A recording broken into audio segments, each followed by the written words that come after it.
Great. You know, I believe our church is a praying church, and I believe our church really does reach the Lord when we get on our knees and our hearts and we talk to Him. And sometimes I think we just feel overwhelmed with the things that are going on in our lives and with the people, our friends, our relatives, our brothers, our sisters that are hurting. We just don't know what to do for them. We just don't know what to do for them. And sometimes just praying is the only resource that you have. You may not have the finances, you may not have the what so to say, but at least you can pray for them. And we're going to see what happened with a man that loved one of his servants and loved him so much that he went to go get help for him. So let's look at Matthew chapter 8, verse 1. When he was come down from the mountain, great multitudes followed him.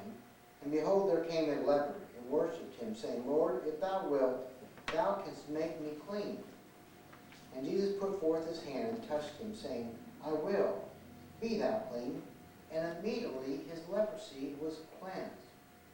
And Jesus saith unto him, See thou tell no man, but go thy way, show thyself to the priest, and offer the gift that Moses commanded for a testimony unto them.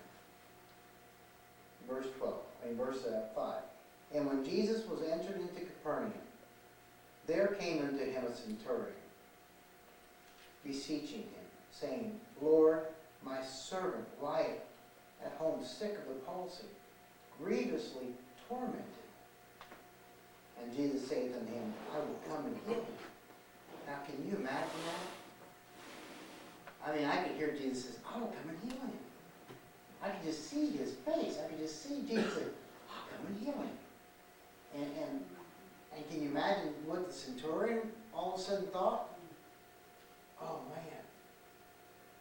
You know how we would do it. We'd say, if you come to my house, don't look in the bedroom, it's a mess. If you come to my house, don't look in the living room, it's a mess. You know how we would do, we'd say, oh, we'd like you to come, but give me about a half hour first, and we get everything cleaned up. Now, don't I hear that sometimes from some of you when I say, can I come over like that? Oh, but Pastor, the house just isn't cleaned up. Who cares? Like, I'm not coming to see your house, I'm coming to see you. But he didn't say that. The centurion didn't even feel worthy enough to have Jesus come into his home. You know, sometimes we don't feel that way. Sometimes we just don't feel like we have what it takes for the Lord to come. You know, when dignitaries come into your life, and you know, sometimes we esteem people pretty highly. You know, I remember so well this one time. I used to put an article in the Greensburg paper, not an article, but in the church news. Every Friday they had a church news, and I'd write something up and put it in there, something that was on my heart, and they'd print it. They printed it there for a long time. Almost every Friday it was in there. There was one in there. And I went into the Christian bookstore in Greensburg one time, and this lady just stared at me. And I thought, okay. I said, do I know you? She says, you're Pastor Paul, aren't you? I said, yes. She says, I met Pastor Paul. I couldn't believe it. You know, because that's what they put me as on that title, Pastor Paul, like that. And I said, she said, you write those articles in the paper, don't you? And it amazed me. It was Helen's sister. And I'll explain who Helen is later to see. She gave me this thing. Oh, okay. And I felt, you know, at first, all of a sudden I just swelled up inside. I'm Pastor Paul. Yeah. Then all of a sudden God knocks me in the head. And I said, down, boy, down. Okay, you may be Pastor Paul, but you're my servant. You know, you stay humble like that. But I thought it was amazing how this lady all of a sudden felt like that. I could imagine how some of these other guys feel when you know that's on TV or that it's real popular or something like that, and then they walk out to the place and people start, oh, you're so and so, you're so and so. I could imagine that. Just that little bit felt pretty good. But then you got to come back to reality, and say, no, it's not me that should get the praise. It's the Lord that should get the praise. Well, when we come to the Lord and we ask Him to come, do we really expect Him to come? You know, Jesus, look what it says here. And saying, this is what He said, Lord, my servant lieth at home, sick of the palsy, grievously tormented. Now, He didn't say, would you come and heal him? He just told him that. And all of a sudden He says, I will come and heal him. I will come and heal him. That is how quick the Lord answers our prayers. You know, you just have to mention it. You just have to mention it. You know, it might just be in casual conversation. You know, I know there's times when I'm talking to people and I'll be talking about something, about the Lord, or about, you know, something going on in our lives or something like that. And I'll say, you know, we really need help in this situation. And then the Lord in my brain will say, I ought to ask the Lord to help us. You know, and the moment that I thought that thought, I know He heard that thought. You know, you don't have to verbally speak out something if you want the Lord to help you. You know, what do you do with people who are deaf mutes? They can't talk. They can't hear. But from their hearts they speak out to the Lord. You know, they can do that. And the Lord is willing at that time, I will come to your house and heal him. I will come and heal him. And the centurion answered and said, Lord, I am not worthy that thou shouldest come under my roof. Not to even just step into his house, but to come under his roof, you know, under the gables, you know, the overhangs of the roof, you know. I'm not worthy for you to even come that close to my house. But if you'll just speak the words, I know my servant will be healed. For I am a man under authority. Now, he gives the reason why he said this. This centurion knew what the authority he had. He knew where his position was in the Roman soldier, in the Roman army. He knew that when he said something, the individuals that he said to, they went and got the job done. And he knew that if Jesus would just speak the words, that the angels of heaven would go to where that man was at. Or just the healing that Jesus wanted done would go to that where that man was at and would raise him up. And look, I am a man under authority, having soldiers under me, and I say to this man, go, and he goeth, and to another, come, and he cometh, and to my servant, do this, and he doeth it. He was used to that. He wasn't used to any back talk. You know, sometimes we back talk our way right out of a miracle. Sometimes we say, but Lord, if it's not possible, you know what I mean? Instead of saying, Lord, I believe. You know, when the angel came to came to Mary, Gabriel, and he said that, blessed art thou among women. And he said that you will have this child, this holy thing, which will be in you, will be the Son of God.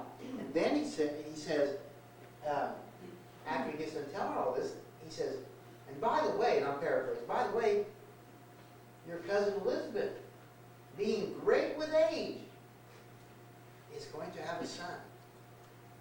She's 6 months into her pregnancy. Nothing is impossible for God. He had to throw that in her face to say, look, if God can do this with you, He's already done this with your cousin Elizabeth. Go to her, and join this group. You know how we always have problems and we want to join a group? We want to say, oh, well, you know, we're the Widows Club. We all get together. Or we're the Cancer Survivors Club. We all get together. Or we're the ones who did this, and we're the ones who did that, had this done to us. And we come there, and why do we go together? We go there to try to glean something, to try to get something else from someone else that they've been through that might help us. These groups are great groups. They're fantastic groups. They're support groups.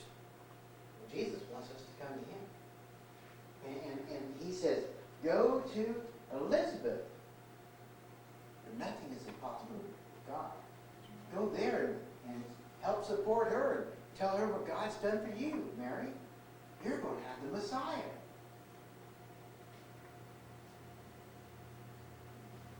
This man was not used to having anyone talk back to him. Was not used to having anyone question what he had to say.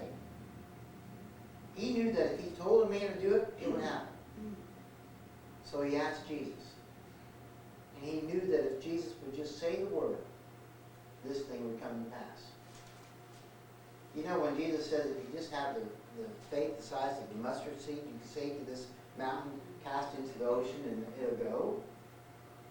Or these mountains to be removed, and they'll move away. You know, he says, if you just have mustard seed. You know, I planted a lot of radishes this year. I planted some onion seeds, and I got onions that when we have our dinner, I'm planning on having fresh tomatoes from our garden, onions from our garden, and radishes from our garden. So when you come on August the 20th, you're going to have some fresh vegetables from our garden. And if they're not ready, too bad. I'm saying, Lord, 25 days. Using 25 days, you can make these tomatoes right. They're green and big, and they're this big. I mean, there's tomatoes out there that big. I know the Lord in 25 days can make those babies right, so we can come down here and enjoy them. I know we can. And the radishes, I know He can keep them babies, you know, going and going and going and going. I may have radishes in here. It might be a pound, 2 pounds big. Well, you know, these radishes came from India. They're supposed to get 6 to 8 inches long. And they're supposed to be nice big. They're supposed to, the guy gave it to me, said they'll be that round. 25 more days, Lord, you can do it. You know, I know that the Lord can do these things. And I know the Lord can do things in your life. If we just ask Him with that childlike faith.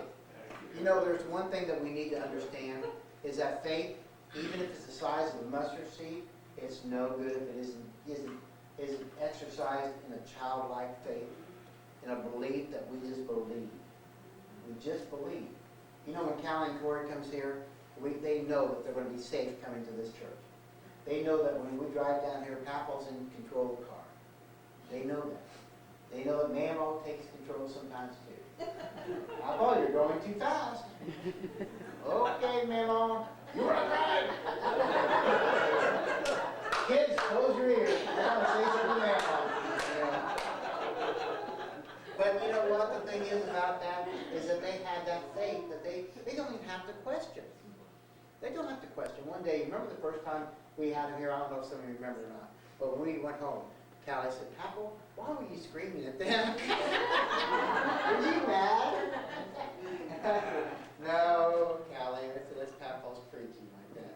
I think I've mellowed out a little bit since then. But you know what? This man knew that if he had to say something because of his position in life, that it was going to get done. And you know, he knew that Christ had a greater position than him. You know, sometimes we go to the doctors and we expect the doctors to do the work that we want to get done, that we know they can do because of their expertise, because of their schooling, because of what they know. And these doctors can do that. Why do we put our trust in them? Because we know and we see the track records they have. We ought to look at the track record Jesus has. And we ought to say, you know what? I still will trust you doctors to do this work, but I know who's guiding your hands. I know who's giving you that wisdom. I know who's making medicine work when it's supposed to work right. I know who's guarding that nurse and putting in 1 cc less than what she's supposed to put in. You know, I know what's keeping the air bubbles from getting into my urine bag and things like that. You know, I mean, hey, when you have to do TPNs and you have to help your sister do stuff like that, you learn about air bubbles. Knock them babies out of there because they can be killers like that. So this man trusted Jesus. And not only that, he came to him knowing that he wasn't worthy of him coming under his even the shadow of his house. How about us? Sometimes we feel that way. Sometimes we feel like, Lord, I don't mean to bother you again. Lord, I don't mean to